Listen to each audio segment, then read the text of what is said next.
мәжілістің халықаралық қатынастар қорғаныс және қауіпсіздік комитетінің депутаттары өңірлерде жүр. Бұл жолы біздің комитетіміздің мүшелері әскери мәселелерге назар аударуда. Сол үшін біз әскери институттар мен әскери техникалық мектепке келдік.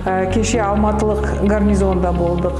Призыв армияға шақыру мәселелерін талқыладық. Және де мынау әскери техникалық мектебінің материалдық базалық мәселелерін талқыладық.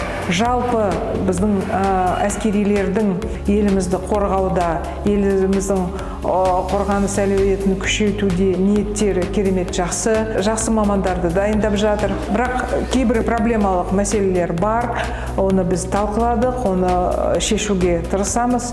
Және де мені бір қуантарлық жағдай, біз қазір талқылап жатқан заңнамалық өзгерістердің бәрі мына жерде Алматыда әскерилер қолдап жатыр. Сондықтан осы біз дұрыс бағытта келе жатырмыз деген ойдамын. Соған менің көзім әбден жетті.